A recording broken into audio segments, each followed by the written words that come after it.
Assalamualaikum warahmatullahi wabarakatuh.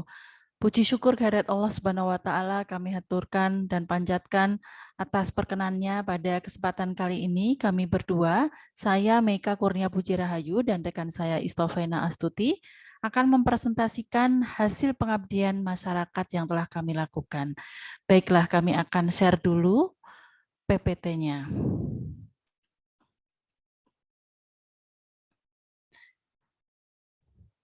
Pada kesempatan ini kami ingin menyampaikan hasil pelaksanaan dari program pengabdian masyarakat yang berjudul Pendampingan Pembentukan Komunitas Bisnis Berbasis Media Sosial pada UMKM Terdampak Pandemi COVID-19.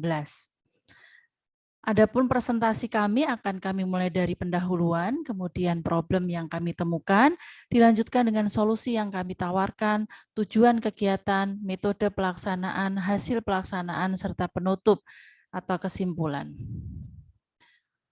Seperti yang kita ketahui bahwa usaha mikro, kecil, dan menengah itu memiliki peran yang sangat signifikan pada perekonomian negara.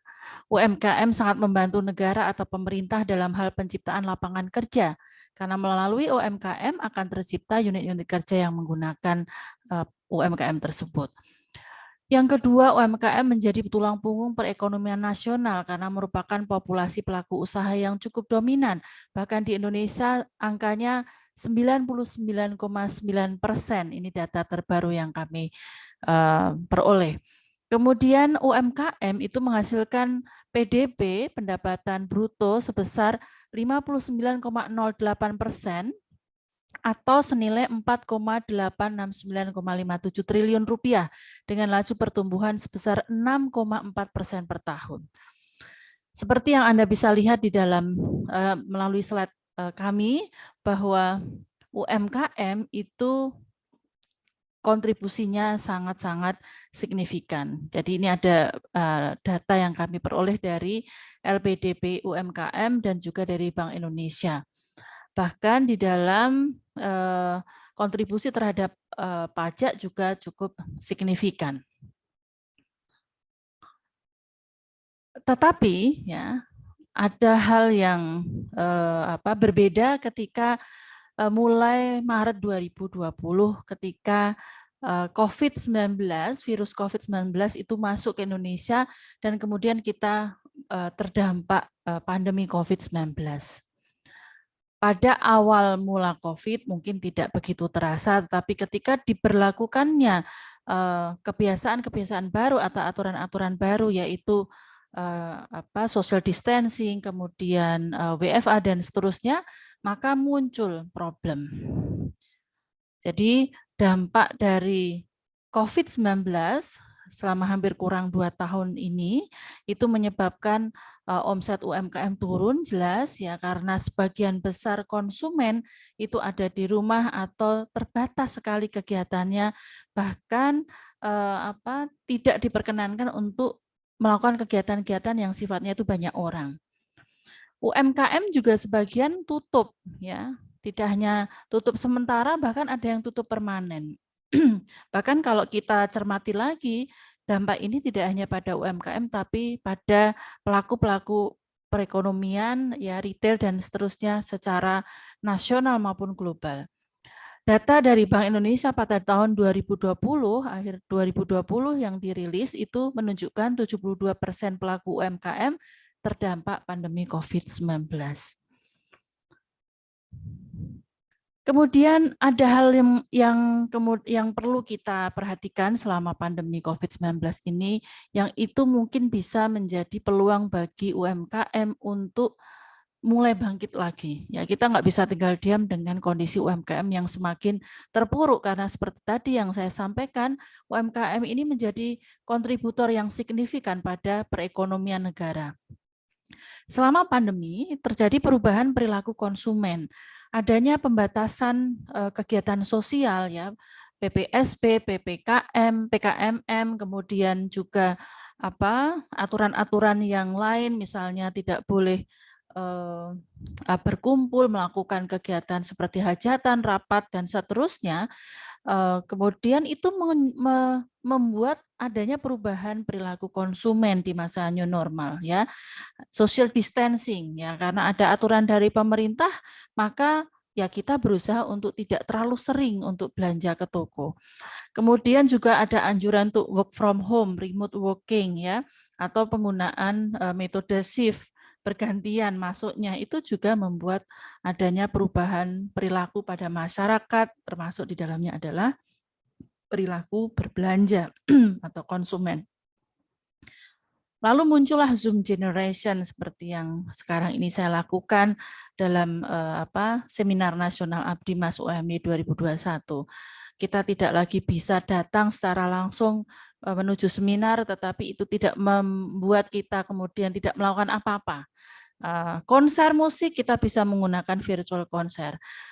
Sekolah yang tadinya harus ke sekolah karena masih rawan, kemudian dilakukan daring ya dalam jaringan menggunakan e-learning. Demikian juga dengan kegiatan-kegiatan bisnis. Online shopping yang tadinya sudah menjadi sebuah sebuah tren yang cukup bagus begitu ya. Sekarang sepertinya menjadi sesuatu yang mau tidak mau harus dipelajari dan dilakukan oleh semua pelaku bisnis termasuk UMKM. Dulu online shopping mungkin masih dilakukan atau dikelola oleh orang-orang yang memang atau generasi-generasi pelaku bisnis yang memang digital native, tetapi sekarang mau tidak mau kita juga harus menyampaikan hal tersebut kepada semua pelaku bisnis, baik mikro, kecil maupun menengah. Maka dari problem yang kami temukan tadi, bahwa adanya omset yang menurun dari para pelaku UMKM, kemudian bahkan ada yang tutup baik permanen maupun baik sementara maupun permanen, maka tim kami itu mengusulkan sebuah kegiatan yaitu menggunakan media sosial untuk keperluan bisnis. Jadi pembatasan kegiatan masyarakat, WFH, social distancing, itu jelas sangat berdampak cukup signifikan pada masyarakat Indonesia yang notabene kita itu adalah masyarakat komunal atau kolektif gitu ya, sehingga adanya media sosial ini sangat membantu kita untuk berinteraksi. Nah, kenapa tidak ini menjadikan tidak kita gunakan untuk juga membangkitkan kembali usaha itu. Nah, metode yang kami lakukan, kemudian mitra ya, ini mitra kebetulan kami lupa mencantumkan, mitra kami itu adalah masyarakat di wilayah Padukuhan Kejayan. Kami mulai dari berdiskusi dengan Ketua Takmir waktu itu yang kebetulan dicurhati begitu ya, kemudian kami melakukan brainstorming apa yang bisa kita lakukan pada warga di Padukuhan Kejayan, khususnya pada waktu itu dimulai dari RW 31 dan sekitarnya. Metode yang kami sampaikan atau yang kami tawarkan, yang pertama pemetaan dan brainstorming. Pada pemetaan ini kami lakukan identifikasi pelaku UMKM di wilayah RW 31 dan sekitarnya Padukuhan Kejayan yang terdampak itu siapa saja. Lalu kami melakukan brainstorming dengan pengurus RW 31 yang pada saat itu Ketua Takmir Masjid Baitur Rahim, kira-kira kegiatan apa yang bisa dilakukan. Nah, kemudian dari hasil itu kami mensepakati atau muncul ide membentuk komunitas bisnis online menggunakan WhatsApp group karena WhatsApp sangat populer kan di masa pandemi ini. Nah, kemudian terbentuklah terbentuklah kelompok atau komunitas bisnis online namanya Larisi Tetanggamu. Ini adalah hasilnya. Kemudian kami juga ada rembuk rapat online melalui WhatsApp itu juga. Misalnya kami awal mensepakati aturan main berbisnisnya bagaimana. Karena kan biasanya kalau WhatsApp kalau tidak ada aturan main itu kemudian segala macam informasi dimasukkan. Padahal ini adalah komunitas bisnis online. Jadi kami masih juga terus menata hal-hal semacam itu karena tidak menutup kemungkinan ingin menyampaikan sesuatu melalui grup itu. Kami juga melakukan penyuluhan dan pembinaan. Ya, ini adalah contohnya penyuluhan pembinaan pada awal awal ya tentunya share-share aja ya, share foto, lalu kami memberikan pengarahan secara langsung kepada pelakunya, tidak melalui WhatsApp group. Coba pinjam barangnya, lalu kami fotokan, kemudian dibuatkan desain yang sederhana. Ini desain yang sederhana tidak perlu seorang pakar ya, ini cukup menggunakan Microsoft Word juga bisa begitu, atau menggunakan PowerPoint. Kemudian kami juga mencoba memberikan pasar kepada beberapa ya pelaku UMKM, misalnya ini masker yang diorder oleh FEB UMY.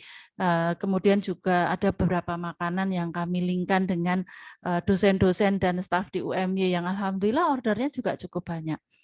Nah, kemudian dari hasil itu kami melakukan survei tentunya untuk mengukur efektivitas dari komunitas bisnis. Ya paling tidak sampai hari ini itu mereka merasakan puas dengan adanya komunitas bisnis. Tetapi ada kendala yang kami hadapi, yaitu dari 16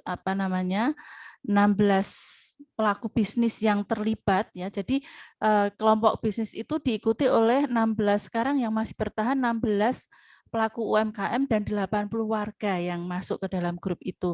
Nah, itu tadinya lebih banyak, tapi kemudian mereka alasannya banyak gambar yang masuk, HP berat dan sebagainya, akhirnya keluar atau sebagian tidak aktif. Hanya beberapa saja yang aktif. Nah, alih-alih motivasi yang lain ya, hal ini justru membuat beberapa pelaku UMKM keluar dari grup ya, ini tadi yang sudah saya sampaikan. Nah, dalam hal ini tim memiliki ide untuk membuat satu platform berjualan online khusus seperti Instagram atau lapak online, tapi ini masih wacana ya. Mudah-mudahan ini bisa kita lanjutkan dalam pengabdian selanjutnya. Kesimpulan atau penutup dari kami, terbentuknya komunitas bisnis online berbasis WhatsApp Larisi Tanggamu yang tadinya belum ada menjadi ada. Kemudian juga kegiatan penyuluhan dan pendampingan itu bisa meningkatkan pengetahuan pelaku UMKM, paling tidak tentang cara berpromosi yang lebih menarik dan lebih efektif. Kemudian UMKM yang tergabung dalam grup Larisi Tanggamu itu merasakan puas dengan adanya komunitas bisnis ini. Demikian dari kami, Meika dan Istofaina, matur nuwun, assalamualaikum warahmatullahi wabarakatuh.